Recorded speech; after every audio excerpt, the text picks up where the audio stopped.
Well, good morning and welcome to Coffee with Ken. I'm Ken Biberai, a managing director with Savills, a leading tenant advisory commercial real estate firm.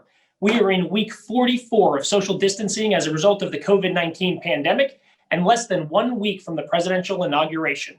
In the news today, President Trump has been impeached for a second time, and there are more U.S. troops in Washington today than in Iraq and Afghanistan combined. Today's topic is E Pluribus Unum, out of many, one. And we are joined by the former mayor of New Orleans, Mitch Landrieu. Great to see you, Mr. Mayor. How are you? Hey, Ken, I'm great. Thank you so much. So it's great to see you. Thank you for the time. And Thank you. Every once in a while we book one of these talks, and then circumstances in the world really amplify the significance of it. And I don't think we could be talking to you at a more significant time. Just a week ago, the United States Capitol was attacked by domestic terrorists. I'd love to get your feedback and feeling and thoughts on the attack. Well, I think that January 6th is a day that will go down in history as a day of infamy. What's so horrific about it is that the night before, we had an historic election in Georgia, where in the Deep South, it's the first time in its history that we elected an African American to sit in that body. And we also elected a 33-year-old Jewish young man. Now, the significance of that historically is that the Deep South has been antithetical to that kind of political progress. And yet we began the dawning of realizing the aspiration of something that many of us down here call the New South, or basically what the South should look like if we would have gotten it right the first time and not horribly and historically wrong. And then yet within 12 hours of that leap into the future, we took an aggressive leap into the past. One of the ugliest things that's ever happened in our country. I ask all the American citizens that are listening to imagine when this presidential election started, all the Democratic candidates were running, everybody knew Trump was going to be the nominee, to contemplate that on the day that the president was inaugurated, American citizens would not be able to get to their capital because 15,000 National Guardsmen are protecting Americans from other Americans who are domestic terrorists. That's not something that's acceptable in the United States of America, not now or not ever. And I don't think people can walk by this, chalk it up to just Republicans versus Democrats. It's much, much deeper than that. This sense of white grievance that has hidden itself inside the Republican Party, which it is not really, it may be formally or technically that, but it's not necessarily all of that. But this white grievance hides behind this cloak of conservatism, and people get confused by looking at them because they sometimes look the same, but they're not. But we have, since the beginning of this country, and more aggressively after the Civil War, seen white supremacy, white nationalist individuals who stood apart from the country, called the lost cause, never go to sleep.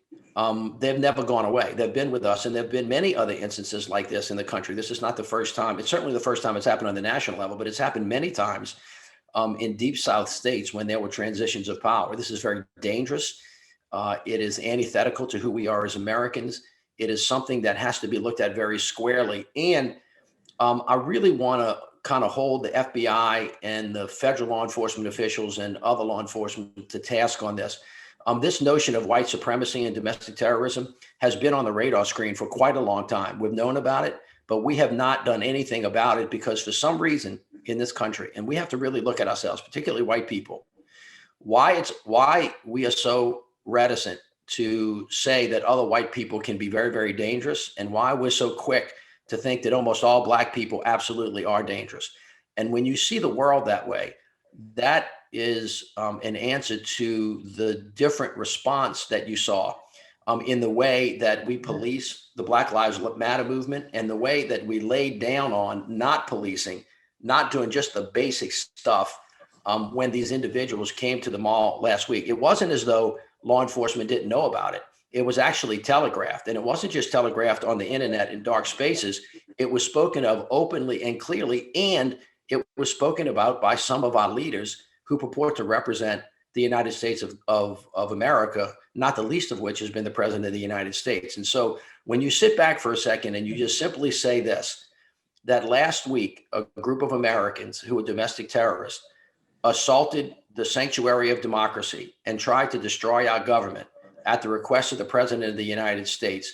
America's got to stop on that and basically say, we are never, ever going to let that happen in the United States of America, whether you're a Republican or a Democrat or independent or whatever else you may be. We're all Americans in this. And that's got to be a full stop. I'll say the second thing about it. Having said that, and understanding that every American felt the deep wound that insurgency provided for us last week, Black Americans, African Americans, people of color are particularly and justifiably really angry at what it is that they witnessed or what it is that they didn't witness, which was law enforcement treating this like it was a serious threat.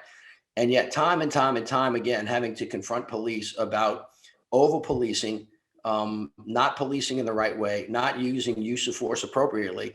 They lean forward in those circumstances. And yet in this instance, you can actually see evidence of police officers actually stepping back. And that disparate impact goes to the heart of what some of the difficulties we're having in this country is. So I want to say this to the people of America, particularly white people. Do not look away from this.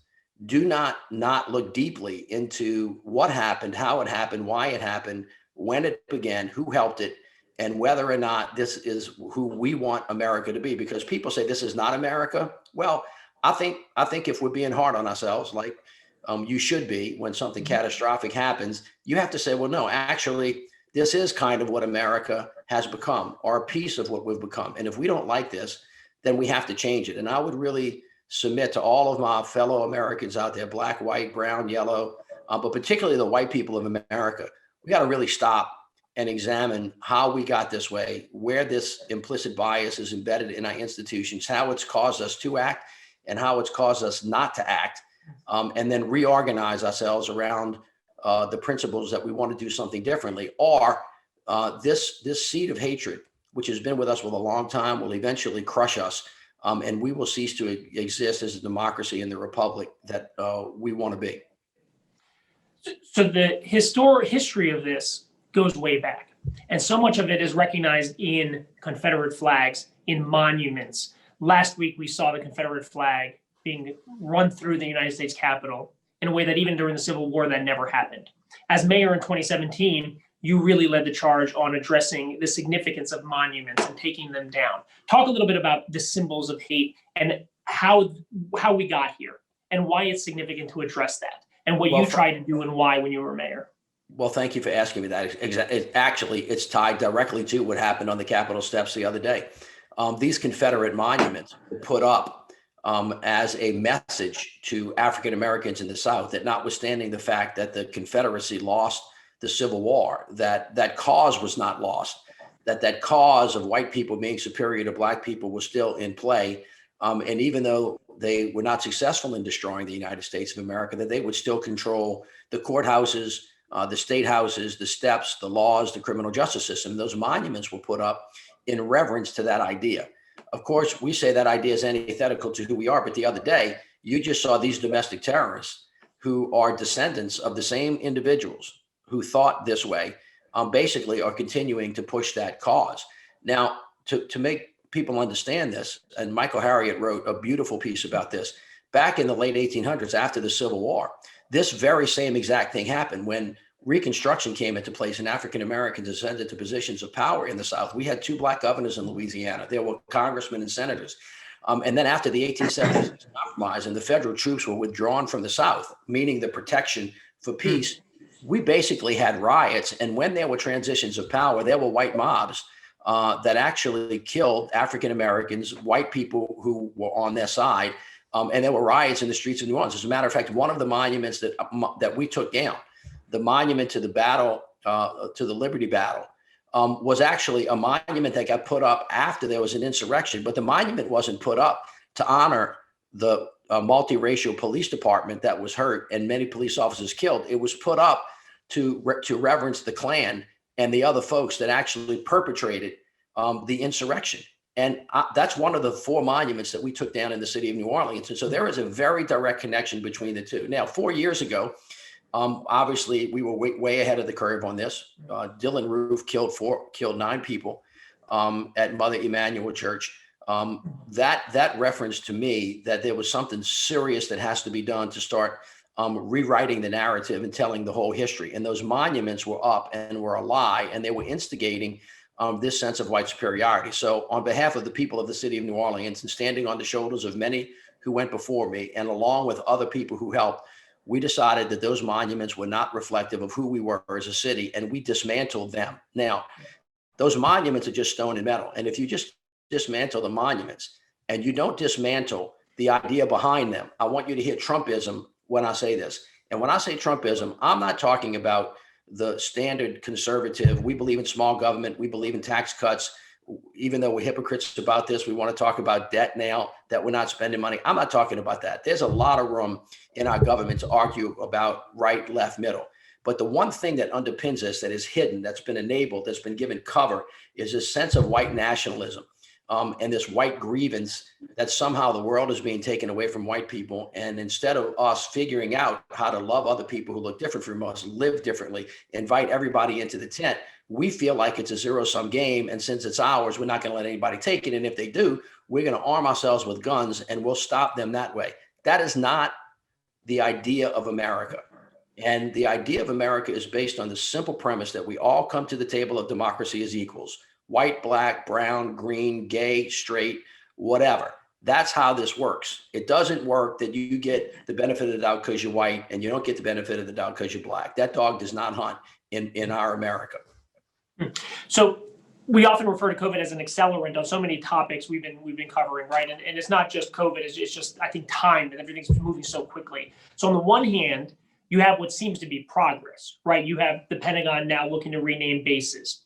Charlotte, North Carolina is going through a street renaming process. Virginia is taking down the Lee statue. Mississippi changed their flag. And then on the other hand, you have Charlottesville. You have the potential kidnapping of the governor of Michigan. You have the Capitol steps. It seems like a foot race of acceleration on both sides at a very rapid, highly volatile time. How do you think one over the other? How do we address this? What are you seeing in terms of this being an accelerant? And well, listen, besides being an elected official, I'm a father. I have 5 kids. I have 8 brothers and sisters. Between us, we have 38 nieces and nephews. Having to go to work every day, trying to pay your rent, pay your mortgage, pay your car note, worry about where your next dollar is coming from, make sure your kids are safe and getting to school. Those are the things that occupy the day-to-day minds of most Americans. And when bad things happen, they feel it in a very personal way and are not necessarily looking at the big movements that are actually causing the conditions that are putting so much stress and so much pressure on us. COVID clearly is one of those things. But COVID, much like Hurricane Katrina, much like every catastrophe, besides the immediate havoc that it wreaks on people's lives, it actually puts a magnifying glass on who we are as a people. That's essentially what it does. And in every catastrophic event, one of the things that happens is you begin to see these magnificent human emotions. You get to see angels among us, people coming out of the woodworks to do things that you never thought they would do. And it makes us feel good about our ability to be resilient and to be strong and to always win. That's true.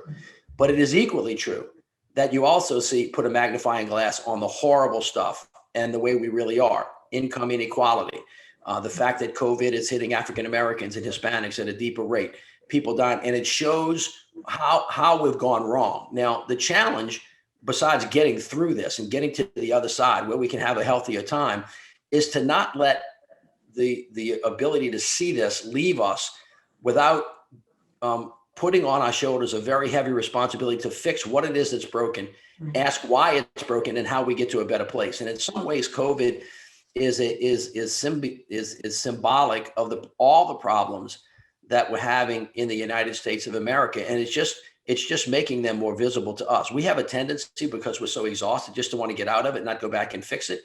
And so when you look at it from that perspective, then all of a sudden this attack on the Capitol fits right into the bigger movements that are going on, that are causing the stress that we're having. And essentially, what are they? This country is becoming more diverse every day. And of course, the idea of America, that we're all equal, and that diversity is our strength, is not a weakness, has been an aspiration, but we've never really fully embraced it. And from our beginning of our time, I think Dr. Ibrahim X. Kendi states this better than anybody that I've heard. It used to be that we thought, oh, you make progress, President Obama gets elected, and then there's a clap back, President Trump gets elected. It's a step forward, it's a step back. That's not a bad way to look at it, but a better way to look at it is since the beginning of our time, when the founding fathers said we're all equal, but Thomas Jefferson, had slaves, that dichotomy has run side by side, good and evil, running one step ahead, one step back, one step ahead, one step back. And we have never in this country actually confronted the sin of slavery or the Achilles heel of racism. And it has hurt us in a way that is incalculable. And unless and until we look at it square in the face, and by the way, we can do this. We can actually decide that we are not going to get all bent out of shape about whose fault it was, but we ought to be thinking about whose responsibility it is to fix it and how much we have lost as a people. White people too, by the way, in lost relationships, in lost talent, in lost intellectual capital that other people that we have oppressed could push forward for all of us. If you think about the Great Migration out of the South, and 4 million people left the South, those people were brilliant. And what did they do? They went and they took whatever their talents were and whatever they created someplace else, and they left the South behind. Imagine if those people had stayed. Imagine if everybody had a good education, good health care. Everybody really did have freedom. Everybody really could do the things that God intended them to do. How much more we would all have. And so it's not a zero-sum game. And what happens is some white people who are part of this grievance are concerned that in 2040, when the country gets to be majority minority, they're not going to have a place. And that's just not true. I understand the fear, but if you really think about it a lot, it's just not true unless you make it so.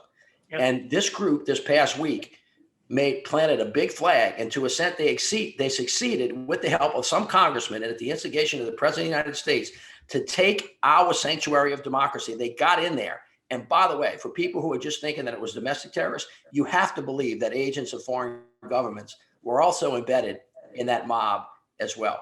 So this dagger has been put into the heart. We've got to pull it up. We've got to recommit ourselves. We've got to look at this really, really, really clearly. People have to be held accountable, because without accountability, you cannot have reconciliation. Mm-hmm. I am all for reconciliation. I want to bring people together all the time, but asking for reconciliation without accountability, mm-hmm. without acknowledgement, without some form of recompense, that is cheap grace. And you can say you reconciled, but it really does not bring peace, because there will be no justice. And you cannot have peace without justice. That's not a political ideology. It is a statement of fact that the condition of peace cannot exist unless justice prevails. And justice prevails when people do the right thing, love each other as they would love themselves. And when they do something wrong, they say, I'm sorry, they're held to account. We move to the next thing and we get better. That's what that's about. So you founded E Pluribus Unum. Talk to us about what you're doing day to day, because this is exactly this, right? You're rolling up your sleeves. You understand this is not going to be easy work. So, we can't just take down a monument and just expect it to go away, right? So tell us about this, right. Like on the ground work. What are you and your team doing day to day? How do you think we do this heavy lifting and this hard work and get past it at a time where it's all sound bites? It's all kind of quick lines, and we're not talking about things in a practical way. Yeah. I think I read an interview. You had a great line where you were talking about, defunding the police, right? And then you were talking and comparing it to just the amount of money your police force. So we're not even able to have the conversation because it's getting skewed right. in hyperbole, right? So how do you take this? It's a good point. We are not a political organization. We're a nonprofit. And the mission is to unite the country, mm-hmm. starting in the South, because we think we have a responsibility across race and class. That was our mission. It's simply stated. And when we started this a couple of years ago, I thought it was really important, instead of talking, to listen. So our team took off across the South. We went to 30 different counties, 13 states. We talked to 800 people. We interviewed individuals, white and black. We went to Appalachia. We went to the Delta. We talked to rural folks. And, one of the things you hear from people is a language that is wholly different from the language that those of us that work in Washington or New York or Boston, our universities speak. People don't say the term dignity of work. What they say is, I want a job that pays me enough money to make sure I support my family. I want to work hard, but I don't think that I have to work 3 jobs for a one-time paycheck. I can't find a job because this is a who economy, not what economy. And by the way, for people, the guys that have been shoveling coal their whole lives, furious and infuriated that notwithstanding the fact that they understand that climate change is coming and they have to do something different, people are completely diminishing the sacrifice that they made. And if you listen to them and talk to them, clearly they want a living wage, but they would work in clean energy if there was another alternative. But when we talk about that and don't provide the alternative, they feel left behind, and so they feel left out. And so you talk to African Americans and who are in the South, and they say, why do they keep saying that when you say urban it's black and rural is white? I've been working these fields, on behalf of my family, or working the farm or building technology. People don't understand us. And so language is really important, words that we use. In the political theater, and I'm just talking in the political theater, when someone comes up with a phrase, death panels, to take one from the Republican side, and then defund the police from the right side. Those are political terms that are not clear to people. They get misinterpreted. And before you know it, what we're not talking about is how to commit ourselves to make sure that police departments in this country are completely reorganized, reformatted, and redesigned in ways that actually protect and serve rather than to hurt and oppress. And that has to be done. Use of force policies that police officers have been trained on are outdated and they're wrong. Many of them are built on assumptions that are wrong, which is that every black person that you see is a criminal and black people are dangerous and white people are not. And police departments have to change. And the African American community has been screaming at the top of the lungs. So you can imagine how frustrated, given this summer with Breonna Taylor, Ahmaud Arbery, George Floyd, and then go back to Colin Kaepernick, who took a knee. All he did now was take a knee. Let's talk about this in context of last week. The guy took a knee, all right, so that he could raise awareness to experiences that people in the communities were experiencing with police officers, and we treated him like a pariah. And every Republican that voted, in favor of President Trump on the floor the other day stood up and railed against this guy like he was the worst assault on democracy that was ever seen. And yet they defended what happened on the Capitol steps the other day. So now, if you're a black person and you watching what happened in the country, or you're somebody else that thinks a little bit differently, and you watch that, you go, what universe am I living in? Where the hell are we in this country? And why can't we have an honest conversation about all of these things? And the fact of the matter is, what we learned in our travels, and this will make people go, I don't believe you, is that actually white people and black people have a lot in common. Working folks in this country want to go to work. They want to go to a safe place. They want to have access to health care. So if their kids get sick, they don't have to lose their house and they don't have to lose their family. They want to get paid a decent wage for a decent day's work. And they want to find a way to work together. But we have taught ourselves how to be wary of each other based on the color of our skin. And that is an Achilles heel in this country that if we do not fix, we will never, ever, it's not possible to get to the place where we all say we want to go, to be a more perfect union, to be a country that circles the rest of the globe in terms of what we produce, because that's what we should do. It is a sad day in the history of the world and the history of this country that in 2021, the United States of America is where we are today. We should be lapping this country, given how much money we have, how much talent we have, how many universities we have, and the kinds of people that we have. And we're only hurting ourselves. And if we want to have a different country, we've got to put a stake in the ground now, like right now, not tomorrow, but today, and commit that we're going to do it very, very differently than we've done it in the past. Well, I'd love to get your thoughts and feedback real quick on the role of the tech community, tech companies, obviously in the news now with deplatforming some users, including the President of the United States. What's your view on social media and the tech companies and the role and responsibilities they might play? We had some folks here from the Anti-Defamation League, and we really took head on the fight hate for profit strategy that seems to be in place.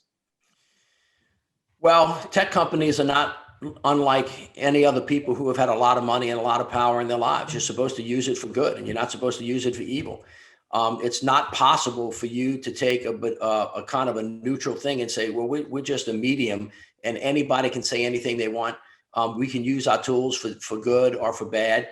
Obviously, the First Amendment issues that we have to deal with, but tech companies, like every other major company in America, needs to be responsible for the common good. This is not unlike the discussion we had about corporate America and whether or not their first responsibility is to their shareholders rather than to the community. It wasn't always that way. We've lost this sense of community and common good. I think the tech companies were much too late to holding people accountable for hate speech on those things. And I think that those I say this, I'm a 60-year-old white guy, but those guys that own those tech companies, most of them are young guys. They need to live a little bit. And understand that, maybe they're billionaires, but that doesn't mean they're the wisest, smartest people in the world, because life's experience, when family members get sick or kids die or families die, you grow a little bit of wisdom in your life. They have to mature into reasonable, thoughtful, responsible citizens. And it's like money. If you have $1 billion, it doesn't make you necessarily bad. It's what you do with that money that matters. If a company is big, it's not that it's big, that doesn't make you evil, but how you use your assets, who you work with, who you hire, what it is that you choose to do, what are the principles of governing that you use. All of those things are the things that inform whether you're doing good stuff or bad stuff. And I think that everybody is subject to reasonable regulation. Things can get too big for their britches. And when that does, I think it's appropriate for the government to have reasonable and thoughtful regulations that protects people's health and safety. As we close out, unumfund.org, how can people get involved? What can folks listening in do to be supportive of your efforts and be engaged? Well, I thank you. It is at unumfund.org. It's our website. We issued a report called Divided by Design. That title wrote itself. It essentially says that the country is the way it is because we designed our institutions this way. And I think that there's a lot of evidence to suggest that we are absolutely right. That when African Americans talk to us about white privilege, what they're basically saying, or what is being communicated, is that white people and black people who are similarly situated are treated differently by all of the institutions, the banking institutions, the financial institutions, the government institutions, and that if we want to give people an equal playing field, then we have to change the institutional structure and the implicit bias. To be clear to white people who don't understand what implicit bias is, you saw it the other day when the police departments of Washington, D.C. and the federal government did not go protect us when you had a huge rally. And when Black Lives Matter did, they actually brought the entire world to bear. You're seeing, similarly situated situations, people in the street that people think are dangerous or people think are not dangerous, people being treated differently. And I don't think there's any comparison between the Black Lives Matter movement and the insurrection. The point I'm making is that even given how dangerous we knew the insurrection was going to be, I think there was somebody higher up that made the assumption that because it's white people, they're really not going to be that dangerous, that they might hold guns, but they're not going to use them, so we're not going to show up. That is implicit bias. And everything flowed from that. Everything flowed from that misunderstanding, misinterpretation, that willingness to give one group the benefit of the doubt. And of course, the exact opposite happened during the summer. When American citizens, black and white, were protesting, they assumed that they were going to be dangerous. And so they militarized the response. That's implicit bias. And that's what it looks like. And that's why it's so dangerous. Well, Mr. Mayor, it's a true pleasure and honor to have you on. The work you're doing is obviously timely, important, and essential to move our country forward. So we thank you and your team. Thank you to everyone tuning in today. Our next Coffee with Ken conversation is going to be next Tuesday, January 19th. Former Governor of Virginia, Terry McAuliffe, will be on. In the meantime, practice social distancing, wear a mask, and wash your hands. Thanks, Mitch. Thank you, Ken. Great to see you. Take care, everyone.